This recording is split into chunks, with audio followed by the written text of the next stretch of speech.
Sanibona bafethu ninjani? Ayi, hey, isencane le ngane bafethu namhlanje kwenzeke enye into yabona le nto bafethu. Hayi, ngeke.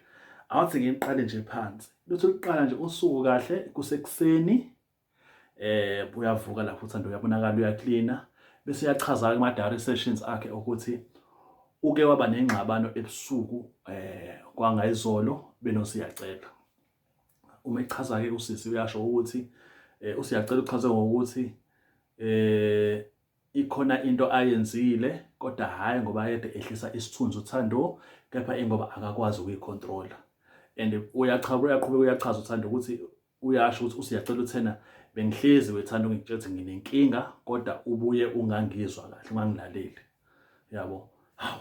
Ayi yabo lento lena isalanda kanje phansi. Hawu. Qale uthi kwenzakalani yabo. Hayi iqhubeke ke indaba ke angeneke umfana ke usiyacela egumbini la nangu uthando ukhona mase uyaqala uthando uthi hayi ngifuna sikhulume ngento esikhulume ngayo izolo ukuthi kahle kahle ubukade uthini. Hayi umfana athi angifuni ukukhuluma ngayo mina le nto leyo. Hayi uthando wathi ngeke phela ungafuni ukukhuluma ngayo ngoba phela kumele sikhulumile ngayo wena ukhuluma izinto ezixakile izolo. Ukhuluma into exakile ukuthi angazi kanjani ingane ezalwa ngo2006 yabo. Nami ngiyacabanga ingane ezalwa ngo2006 yabo phela yabona mina ngisekukhula ngisho kodwa ayingeke usiyacela unengane ya2006 yabo ingane ezalwa ngo2006 kunakwenzakalani yabo. Hayi usiyacela uyabhizwa uyayiphebeza nje indaba nje yabo ukhuluma indaba ukuthi uma ufuna ukukhuluma nje hamba ukhuluma nabazali bakhe ingane ithi hayi uthando uyasho ukuthi ungabafaka abanye abantu sibabili la sikhuluma lento musu ukufaka abanye abantu. Ngifuna nje ukuthi sikhulume lento lena ukuthi kahle kwenzakalani ngoba phela manje ukhuluma ukuthi wena umuntu konongoma kanjani usecollege yabona lowo muntu loyo wawuthena ufana noma yonke le nto leyo. Hayi yabo bafethu. Hayi yabo le nto yavele ngaxakeka ukuthi hayi izithini kahle kahle mase eyayichaza uthando kuma diary sessions ukuthi ithini into achazeke usisi uthi no umyeni wakhe la usiyacela ngonyaka ophelile oka 2024 wathola intombi eyayividot sho sayintombi nto wayithola kwaqonywana kwaba khona ukuthanda nokuba khona ekuthandaneni kwabo ingane ngoba yayisasesikoleni at that time kodwa isiqeda umatric kwazi ngelinye ilanga behambile beyithola beyophuza whatever bedakiwe usiyacela ugcizelana nale ntombazana wase ithatha umntombi bayo. Uma ke ithatha umntombi bayo kusiyacela ke lengane ke kanti vele sekunyaka ka2025 isiyahamba iyofunda ecollege endaweni thizeni.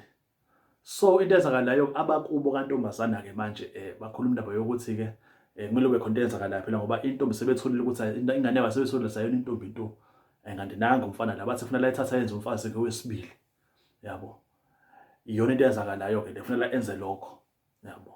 Iyona ke into ebangwayo ke leyo ke. Manje ke uthando uyakhala ukuthi phela usiyacela mayichaza into ukuthi lengane nje naye uyayithanda ufuna ukuyenza umfazi ifana noma wakhe osadlule emhlabeni umashezi yonke le nto leyo. And usiyacela ukuchaza kwakhe yena uthi yena hey yena utshela uthando kuphela izolo ukuthi ufuna usasa umfazi. Yabo. Shuthi angazange ayidalule zonke izinto ezinye ezimkhalisayo uthando noma ezimphatha kabi ukuthi ubethela nentombazane efana noma wakhe ubethela lengane uyithanda kakhulu yonke le nto leyo. Uthando ivele imphatha kabuhlungu ngale ndlela lento vele abona yazi nayo ikhona into singibize abantu abadala ekhaya kuhlangana endlini enkulu kuzokhulunywa lento le. Hey bafethu. Hayi yabona ke lapho umfana ke lo hayi bafethu yabona usiyacela bafethu akaphekiwe. Yalazi bethi iklabishi mfethu lesadla KFC kunjalo uhlaza cwe. Kubizwe wonke umndeni ke la khona umama kunene khona umama uMashange khona umama uBhengu khona umama uMamkhize khona bonke laba amakhosikazi laba esiwaziyo akhe uDlamuka ahlala egcekeni bakhona neBrule ubaba omncane. Kufike wonke umuntu la uthando uzocela ini uthi nje ngicela ningipha imali yokugibela useyindlela yena useright ngala ekhaya. Hayi mama bathi akwenze njani yini kwenzakalani lapho usiyacela uhleli la uphethe imvubu ngoba ehleli hayi ngoba uyini uzokhuluma indaba yokuthi uma kwakhulunywa igama lakhe la kule meeting kwavezwa ukuthi kuzokhulunywa ngayo bazomthola kahle. Hayibo yabafethu ngasho ukuthi hayibo lufuna lokusenamandla ngalendlela ukuthi la endlini like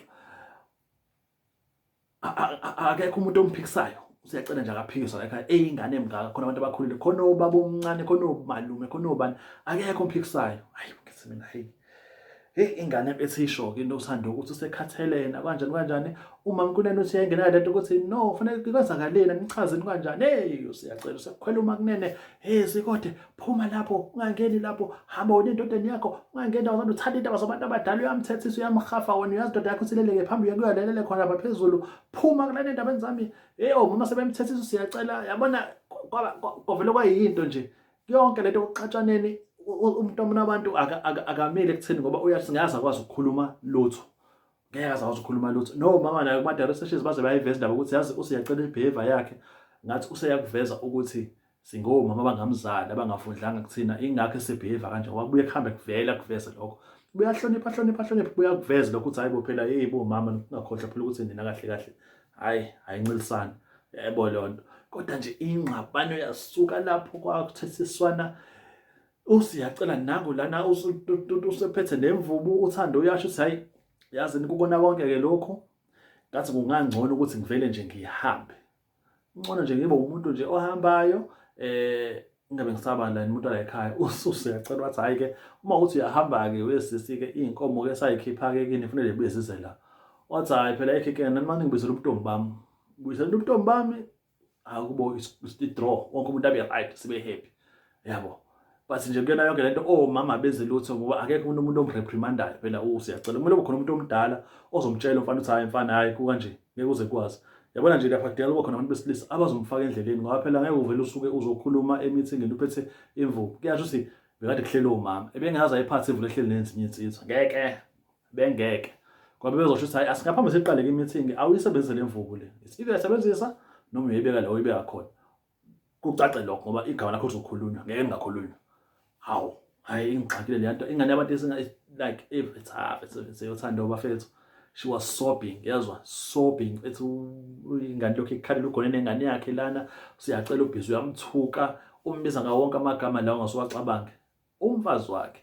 And lapho ubhizi umemeza nabo umama lapho uyabathoka sabona umama lapho ukuthi hayi ngene iziningitshele nina ebafethu yabo episode namhlanje ngiyenze le video ngoba nje ngifuna ukuthi angazi sikhuluma sithi lento kodwa abantu bakuleya ndawo kumele bayingenele indaba lo mfana lo. Ngiyazi le recording mhlawumbe into endala ngoba u-April mhlawumbe ya few weeks back probably I do not know.